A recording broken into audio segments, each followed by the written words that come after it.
Shalom Bapak Ibu, Saudara-saudara kekasih, salam sejahtera dan selamat bertemu kembali di YouTube saya, Pendeta Rudolf H. Pasaribu Channel. Dengan dan lewat channel ini saya komit untuk senantiasa menyebarkan pengajaran firman Tuhan, karena saya percaya berlandaskan Yesaya pasal 55 ayat 11. Firman Tuhan yang saya dan Bapak Ibu, Saudara-saudara semuanya juga ikut sebar lewat apapun, termasuk lewat khotbah ini, tidak akan kembali dengan sia-sia, tetapi akan bekerja sendiri lewat kuasa dan berkat urapan Roh Kudus.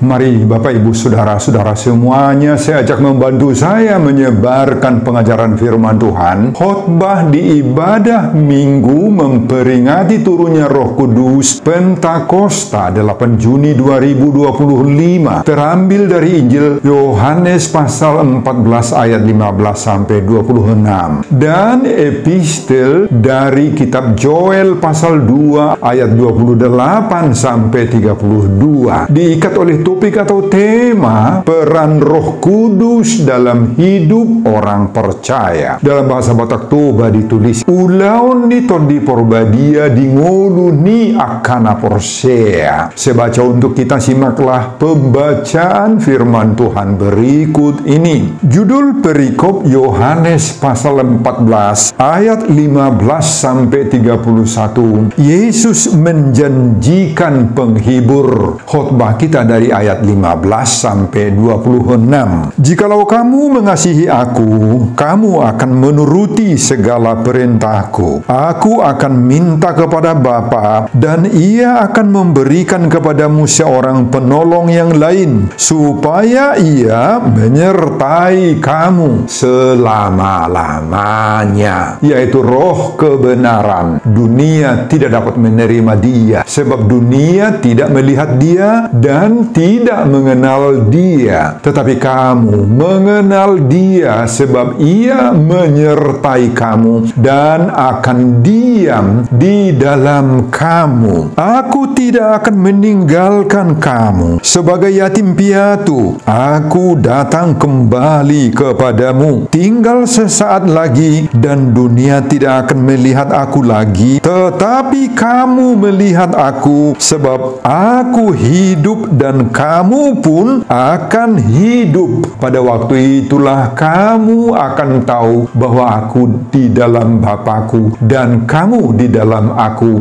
dan aku di dalam kamu. Barang siapa memegang perintahku dan melakukannya, dialah yang mengasihi aku. Dan barang siapa mengasihi aku, ia akan dikasihi oleh Bapa-Ku, dan aku pun akan mengasihi dia dan akan menyatakan diriku kepadanya. Yudas yang bukan Iskariot berkata kepadanya, Tuhan, apakah sebabnya maka engkau hendak menyatakan dirimu kepada kami dan bukan kepada dunia? Jawab Yesus, jika seorang mengasihi aku, ia akan menuruti firman-Ku, dan Bapa-Ku akan mengasihi dia, dan kami akan datang kepadanya dan diam bersama-sama dengan dia. Barang siapa tidak mengasihi aku, ia tidak menuruti firman-Ku, dan firman yang kamu dengar itu bukanlah daripada aku, melainkan dari Bapa yang mengutus aku. Semuanya itu kukatakan kepadamu selagi aku berada bersama-sama dengan kamu. Tetapi penghibur, yaitu Roh Kudus yang akan diutus oleh Bapa dalam namaku, dialah yang akan mengajarkan segala sesuatu kepadamu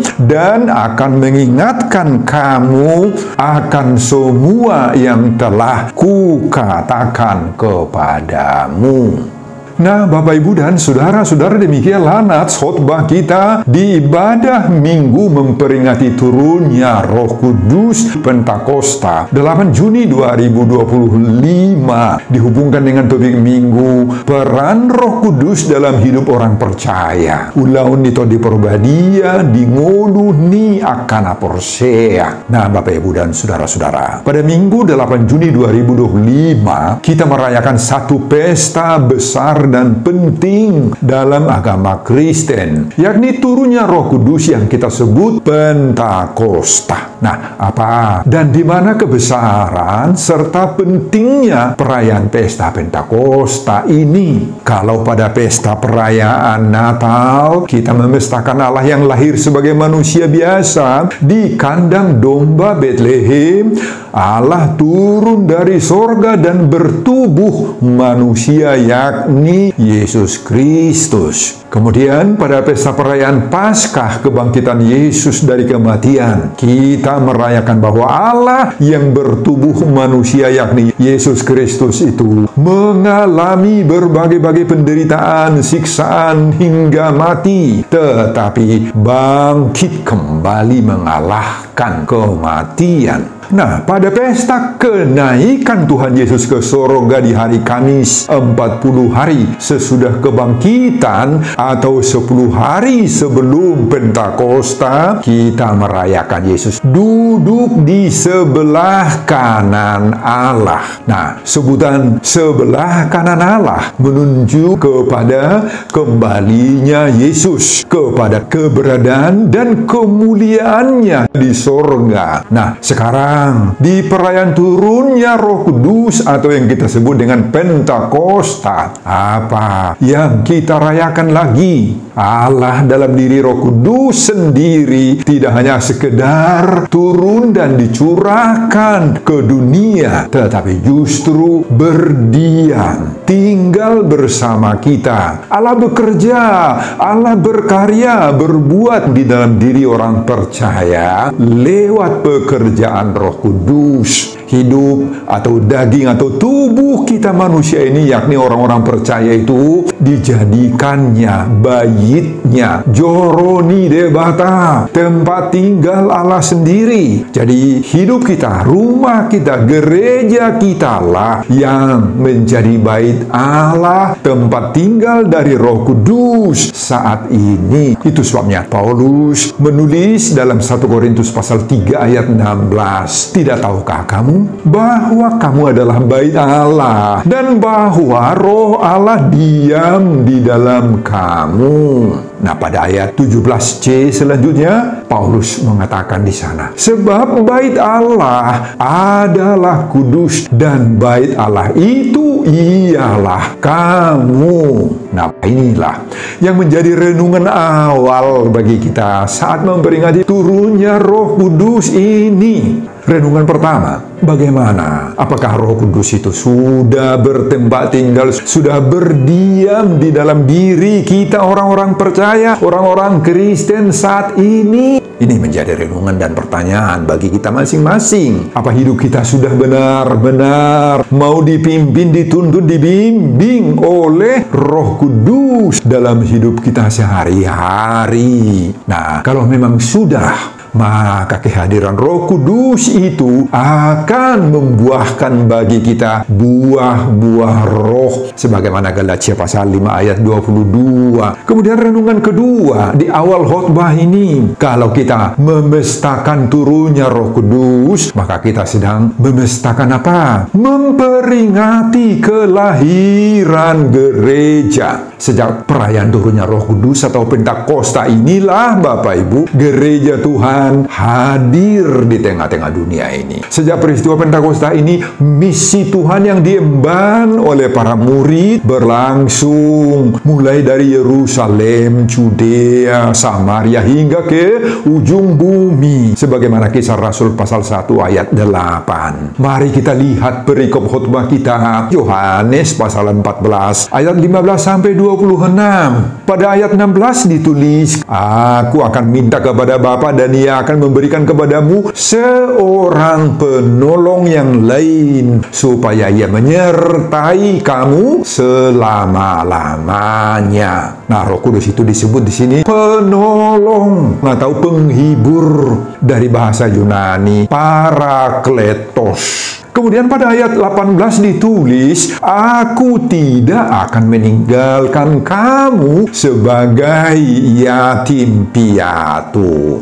Nah, Yesus mengerti Bapak Ibu bahwa jika dia meninggalkan murid-muridnya pulang ke sorga, maka status murid-murid itu sudah seperti seorang yatim piatu. Bagi orang Yahudi Bapak Ibu, status sebagai yatim piatu itu sangat-sangat menyedihkan, menyakitkan itu. Itu kita bisa baca pada Yesaya pasal 10 ayat 2 misalnya. Hak-hak dan harta anak-anak yatim piatu itu dijarah. Dalam Yeremia pasal 5 ayat 28, anak yatim piatu itu selalu kalah dalam peradilan. Kemudian juga kita bisa baca dalam Keluaran pasal 22 ayat 22, anak-anak yatim piatu itu selalu mengalami penindasan. Saudara, itu sebabnya Yesus memberi topangan dan kepastian bagi murid-murid agar tidak merasa terpukul kalau Yesus meninggalkan mereka seperti yatim piatu. Kemudian ayat 19 sampai 26. Yesus membekali murid-muridnya itu agar mau menuruti perintah Allah. Dan untuk itu tidak mungkin dengan mengandalkan kekuatan, kemampuan kita, kemampuan para orang percaya itu sendiri. Hanya bisa itu oleh kehadiran penolong, yaitu Roh Kudus. Roh Kuduslah yang akan memampukan kita menghidupi firman-Nya. Roh Kuduslah pemberian yang paling berharga yang Tuhan berikan bagi orang percaya di tengah-tengah kehidupannya. Dan inilah juga yang diserukan oleh topik Minggu Pentakosta 8 Juni 2025, bahwa ada peran Roh Kudus dalam hidup orang percaya. Nah, demikianlah isi khotbah kita di ibadah Minggu memperingati turunnya Roh Kudus yang kita sebut Pentakosta 8 Juni 2025, dihubungkan dengan topik Minggu peran Roh Kudus dalam hidup orang percaya. Ulau nito di porbadia di ngolu ni akana porsea. Apa pengajaran Tuhan bagi kita lewat khotbah ini? Nah, saudara, khotbah ini mengungkapkan beberapa peran Roh Kudus dalam diri kita orang-orang percaya ini. Pengajaran atau peran Roh Kudus pertama, Roh Kudus itulah pembela kita. Saudara, sebagaimana saya ungkapkan tadi bahwa dalam ayat 16 disebutkan bahwa Roh Kudus itulah penolong. Dalam terjemahan Hatabatak Toba disebut pangodian. Dalam bahasa Inggris tadi helper. Kata ini terjemahkan dari bahasa Yunani parakletos. Kata parakletos dalam bahasa Yunani itu selalu dihubungkan atau berkaitan dengan pengadilan, penegakan hukum, membela orang-orang terdakwa. Parakletos lebih tepat bila diterjemahkan dengan advokat, pengacara, atau pembela. Inilah yang akan dikirimkan oleh Tuhan dari sorga yang dikatakan oleh Yesus dalam khotbah ini untuk menggantikan kehadiran Yesus Kristus itu di tengah-tengah dunia, khususnya dalam hidup murid-murid dan orang-orang percaya. Inilah fungsi dan tujuan kehadiran Roh Kudus dalam diri orang percaya, dalam diri Bapak, Ibu, dan saudara-saudara, dalam diri kita semua. Roh Kudus itulah yang berperan sebagai pengacara, pembela, penolong, pangodian dalam terjemahan Hatabatak Toba. Nah, apa perlunya kehadiran peran pembela ini dalam perjalanan hidup orang percaya dalam gereja kita? Saudara, kita semua tahu, kita semua sadar dan telah mengalaminya tentunya bahwa kehidupan orang percaya itu penuh dengan tantangan, penuh dengan permasalahan, pergumulan, bahkan kondisi dan situasi yang dihadapi orang percaya itu sering disejajarkan dengan orang-orang terpidana, terdakwa, tertuduh, tertekan, tertindas, penuh kegalauan hati, cemas, dan dihantui oleh rasa takut.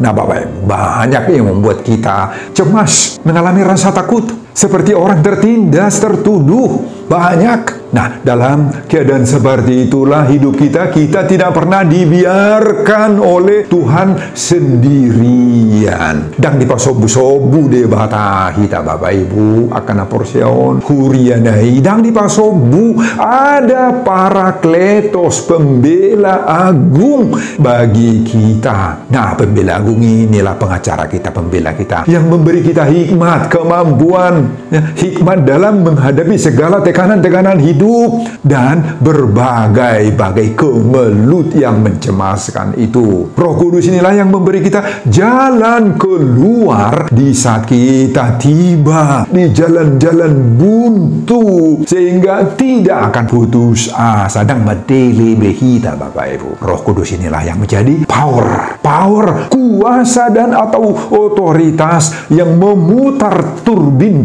rohani iman kita, sehingga menghasilkan energi rohani, menghasilkan iman yang kuat, yang kokoh, sehingga kita mampu melakukan kehendak Allah. Kita mampu menolak keinginan-keinginan duniawi, memenangkan kita dalam pertarungan atau perang rohani, melawan godaan-godaan setan, godaan iblis, melawan roh-roh jahat itu. Nah, dengan adanya peran Roh Kudus dalam hidup orang percaya, sebagaimana topik Pentakosta 8 Juni 2025 ini, kita tidak akan loyo lagi. Apalagi kita tidak akan menjadi sontoloyo, konyol. Sebaliknya, justru kita menjadi orang yang menjadi berkat bagi orang lain, bagi sesama, bagi gereja, bagi bangsa dan negara kita. Amin Bapak Ibu dan saudara-saudara. Pengajaran dan peran Roh Kudus kedua. Roh Kudus itulah pemberi kebenaran bagi kita. Nah, pada ayat 17 dituliskan, yaitu roh kebenaran. Dunia tidak dapat menerima dia sebab dunia tidak melihat dia dan tidak mengenal dia. Tetapi kamu mengenal dia sebab ia menyertai kamu dan akan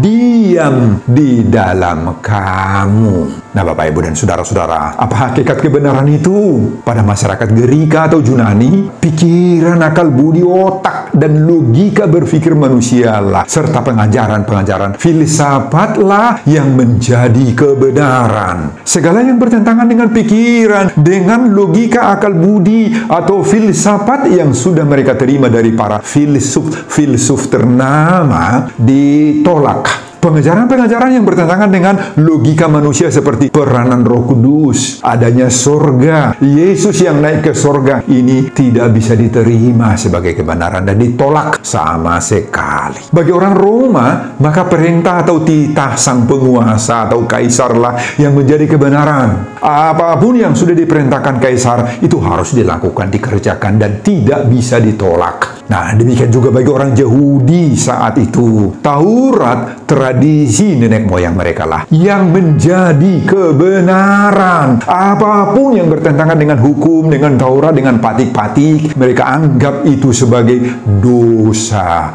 Nah, Yesus dalam khotbah ini merombak pemahaman pemikiran dunia tentang kebenaran. Apa kebenaran menurut Yesus dalam khotbah ini? Kebenaran yang dalam bahasa Yunani disebut di sini aletheia, bukan hasil pikiran, akal budi, logika, pengetahuan manusiawi sebagaimana diajarkan oleh orang-orang Gerika, orang Yunani. Juga bukan seperti yang diajarkan oleh orang Yahudi, yakni Taurat, hukum-hukum keagamaan atau patik-patik, meskipun itu tadinya berasal dari Allah sendiri, tetapi di kemudian hari semua itu sudah mereka rekayasa sesuai dengan keinginan mereka. Nah, Bapak Ibu dan saudara-saudara, Yesus mengajarkan bahwa kebenaran itu adalah Roh Kudus sendiri. Kalau kita mau dipimpin oleh Roh Kudus, kita akan hidup dalam kebenaran sejati. Kalau kita mau menerima Roh Kudus, Roh Kuduslah yang mengajar kita, yang mengkomando, yang membimbing, menuntun kita dalam segala kehidupan kita, dalam menapaki keinginan-keinginan, kehendak, dan rancangan-rancangan hati kita. Maka kita akan hidup dalam kebenaran. kebenaran sejati. Nah, saudara, kebenaran tidak akan kita temukan dalam diri orang-orang yang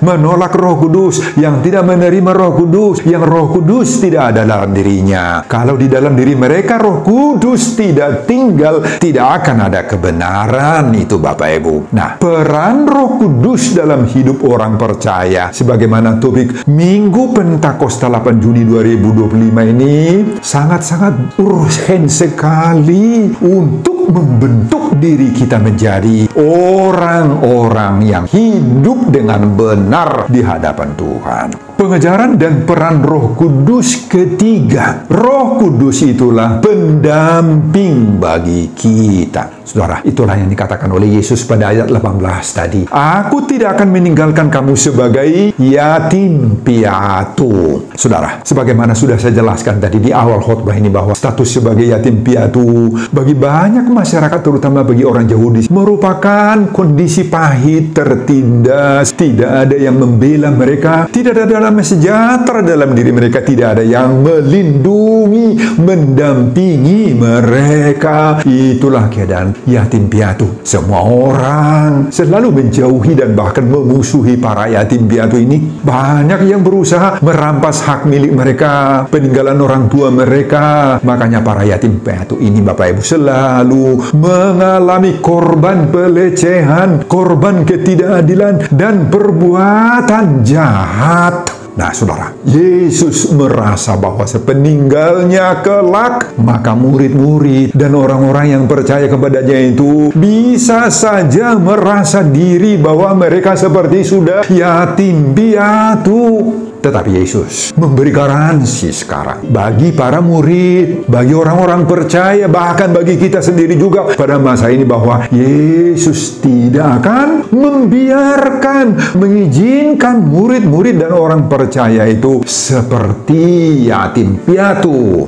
Yesus berkata di sini, aku tidak meninggalkan kamu sebagai yatim piatu. Enggak. Artinya itu apa? Meskipun Yesus sudah berada di sorga, Yesus tetap dari sorga mendampingi orang percaya. Itu sebabnya pada ayat 26, ayat terakhir khotbah kita ini, Tuhan menegaskan penghibur, yaitu Roh Kudus yang akan diutus oleh Bapa dalam namaku. Dialah yang mengajarkan segala sesuatu. Nah, di saat kita merayakan turunnya Roh Kudus atau Pentakosta ini, inilah kesempatan yang baik bagi kita mendapat peneguhan, penguatan, apul-apul penghiburan. Apa penghiburan bagi kita? Di dalam suasana mengalami keadaan pahit, getir hidup ini, ada pendamping kita. Realitas hidup kita selalu akan mengalami berbagai-bagai tantangan, pergumulan, ancaman, munculnya kepahitan hidup, timbul duka cita, air mata. Ini realitas hidup kita. Kita seperti hidup yatim piatu, Bapak Ibu. Apapun yang kita miliki tidak bisa memberikan kita penghiburan, apul-apul sejati, penguatan yang sempurna, nggak bisa. Meski ada uang, jabatan, atau berbagai-bagai kekayaan, ada sukacita duniawi, tetapi semua itu terbatas, tidak mampu memberi kita topangan yang bisa menghindarkan rasa takut kita, menghindarkan rasa galau dan terpukul. Uang akan habis, jabatan akan redup, berakhir, dan yang lain-lain juga ludes itu, Bapak Ibu. Nah, saudara, hanya oleh kehadiran Roh Kuduslah dalam diri kita, maka hidup kita ini bisa nyaman, aman, bisa hidup dalam damai sejahtera. Orang yang di dalam dirinya sudah berperan Roh Kudus, bertempat tinggal Roh Kudus, maka dia akan bertahan, dia akan kuat di saat diperhadapkan dengan berbagai-bagai ujian hidup ini. Meski posisi kita seperti orang yang yatim piatu akibat berbagai-bagai tekanan ekonomis, tekanan sosial, tekanan sakit, penyakit, bahkan berbagai-bagai persoalan rumah tangga dan lain-lain, tetapi ada pendampingan, peran Roh Kudus dalam hidup orang percaya. Sebagaimana topik Minggu Pentakosta 8 Juni 2025 untuk membentuk kita menjadi orang benar. Amin Bapak Ibu dan saudara-saudara. Pengejaran dan peran Roh Kudus keempat memampukan kita saling mengasihi dan melakukan hukum-hukum Tuhan. Nah, Bapak Ibu, inilah yang dikatakan oleh Yesus pada ayat 21-24, berawal dari pertanyaan Judas. Nah, Judas disebut di sini bukan Iskariot. Pertanyaan Judas, Tuhan, apakah sebabnya maka engkau hendak menyatakan dirimu kepada kami? Nah, pertanyaan Judas ini diresponi Yesus dengan berkata, jika seorang mengasihi aku, ia akan menuruti firman-Ku, dan Bapa-Ku akan mengasihi dia, dan kami akan datang kepadanya dan diam bersama-sama dengan dia. Menurut Yesus, mengasihi Yesus itu berhubungan erat dengan menuruti firman-Nya, dan buahnya adalah Allah dan Yesus akan mengasihi juga orang yang menuruti firman-Nya itu, orang yang mengasihi Yesus itu. Nah, saudara, permintaan Yesus sangat-sangat sederhana saja. Kemauan kita mengasihi Tuhan, mengasihi Yesus, mengasihi Allah. Nah, bagaimana praktek mengasihi Tuhan itu menurut Yesus? Juga Yesus berkata sangat-sangat sederhana sekali, yakni ada kerinduan kita mendengar firman, rindu datang beribadah ke gereja, ke persekutuan, rindu berdoa dan memuji-muji nama Tuhan. Jadi Bapak Ibu, kasih kepada Tuhan dan kepada sesama itu akan hadir apabila kita sudah menerima Roh Kudus dalam hidup kita. Jadi kalau kita semua sudah hidup di dalam Roh, dan Roh juga sudah hidup, sudah tinggal, sudah berdiam dalam hidup kita, maka kita akan saling mengasihi, akan saling mengerti satu sama lain. Tidak ada lagi saling menyalahkan, nggak ada lagi saling mencurigai, nggak ada lagi, tidak ada lagi tuding menuding di antara kita. Dang gaur behita, dang ribut behita, sonang suharibu-ribuan mahita di bagasan gulut tahun. Semua ucapan kita dikontrol, diatur, dipimpin oleh Roh Kudus itu. Kita akan saling mengerti satu sama lain. Meski ada yang membuat hati kita mungkin tersinggung, tetapi kita bisa menahan diri, menahan emosional kita. Kita bisa meresponinya dengan lembut. Dengan adanya peran Roh Kudus dalam hidup orang percaya, ulaun itu diperbadia di ngulunya karena porsia itu, sebagaimana topik Minggu Pentakosta 8 Juni 2025, maka ada jaminan hidup kita akan semakin dipenuhi oleh damai sejahtera, akan saling mengasihi, saling isi mengisi di dalam kekurangan dan kelebihan kita. Selamat merayakan turunnya Roh Kudus atau Pentakosta bagi kita. Sebelum saya mengakhiri khotbah ini, kembali saya mengajak Bapak, Ibu, dan saudara-saudara untuk membantu saya menyebarkan firman Tuhan. Khotbah di ibadah Minggu Pentakosta 8 Juni 2025 dari Injil Yohanes pasal 14 ayat 15-26 ini, agar semakin banyak orang yang mengamalkan peran Roh Kudus dalam hidup orang percaya. Ulaun itu diperbadia di ngulunya karena porsia termotivasi lewat khotbah ini. Simak juga video-video khotbah saya yang lain agar Bapak, Ibu, dan saudara-saudara memiliki sentuhan dan pemahaman rohani yang semakin diperkaya. Buka di YouTube saya, Pendeta Rudolf H. Pasaribu Channel. Selamat mengikuti ibadah Minggu Pentakosta. Tuhan Yesus memberkati kita. Salam Horas. Amin. Terima kasih Tuhan, firman-Mu sungguh-sungguh membangkitkan semangat bagi kami, bahwa dengan kehadiran Roh Kudus itu kami dimampukan saling mendukung, saling melayani, saling mengasihi. Kami akan dipimpin, dikuasai, dituntun oleh Roh Allah di dalam segala perjalanan hidup kami ketika menghadapi berbagai-bagai tantangan, pergumulan, dan permasalahan hidup. Terima kasih Bapa, berkati hamba-Mu dalam mempersiapkan khotbah-khotbah berikutnya untuk kemuliaan Tuhan. Amin.